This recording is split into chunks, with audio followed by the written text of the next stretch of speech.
Hey, welcome back, design students. We're going to pick up where we left off in the last video. Remember, we made this 3D shaped object using our additive process. Now we're going to make this 3D object using the subtractive method. I'll put my front-facing camera on again.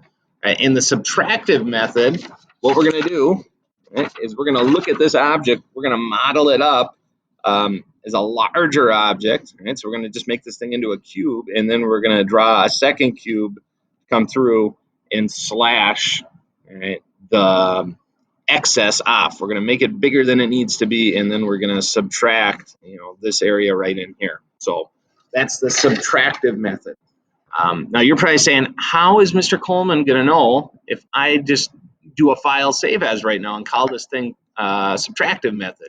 Right? And the reason I'll be able to know is over here on your model bar. And let's say you don't have a model bar, you can come up to View, go to User Interface, and turn on your model bar. Right?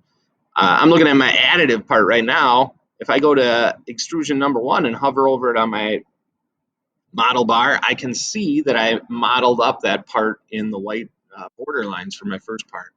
And if I come to extrusion number 2, I can see that I added that part on in extrusion number 2. When you do this is the subtractive method, we're going to hover over your model bar, and it's going to show a little different manufacturing process. So there is a difference. There is a way that we can tell. There is a way for engineers to go in and kind of look at this model bar and reverse engineer or see the process you use to model or design an object. The model bar is a super powerful tool. We're going to talk more about it in future videos, but just know that for today, we'll be able to kind of track how you built this using your model bar. So enough about that. I'm sure most of you are honest students and want to do this to get the experience. So let's get started.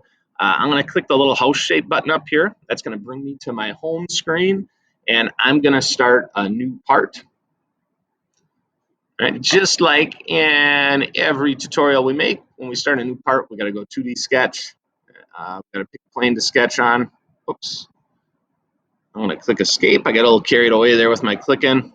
All right. I think I double tapped, and I only need to hit it once. And we're going to draw this out as a subtractive part. So we're going to start off drawing a big cube and subtract part from it. So just like in the first part, we're going to draw the base. It's 1.5 by 1.5. Again, we're zoomed in on the corner, so I'll do the zoom all. I confirm we got 1.5 by 1.5, which we do. I'm going to finish my sketch. Yeah, so far, this is starting off a lot like our previous part. Here's where it's going to get a little different. I'm going to extrude this cube now to the overall height of my object. And that L is 2 inches tall, or 4 cubes. So I'm going to extrude this to 1 inch tall. Then I'm going to click OK. Right, and here's where the subtractive part comes in. I'm going to click on one of these tall faces. Right, and then to make this look like an L, I need to slice a big section off. So I'm going to take the rectangle tool. I'm going to inference that corner, and it looks like I was zoomed out a little bit. You can see I got some space between there and the corner. So I'll click escape and try this again. And there's my green dot. So I'm going to click. And now I want to draw a rectangle that's 1 inch wide and 1.5 inches tall. So I'll type 1 in my box for the horizontal dimension, 1.5 for the vertical. And again, I'm going to do the zoom all, just kind of check this out. That's going to leave me with an L here. And this area up here is what I want to subtract. So this looks good. My dimensions are what I want them to be. I'm going to finish this sketch. All right, now I'm going to click the extrude button. And you can see it wants to extrude this shape out this direction. I'm going to come up on my extrude menu, and I'm going to go direction number 2.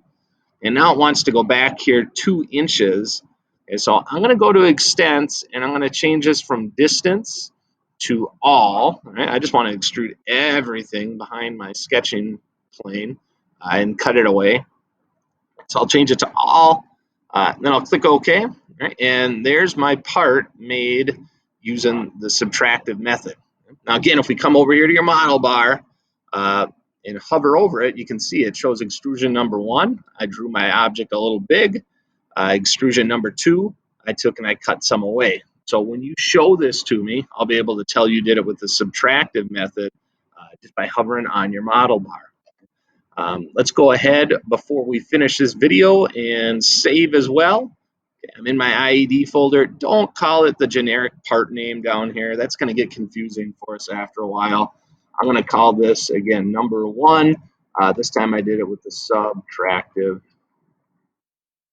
method. So I'll call it number 1 subtractive. Okay. And then we'll save it. Again, make sure I see this so I can check it off in my grade book. If you've got questions, don't hesitate to ask.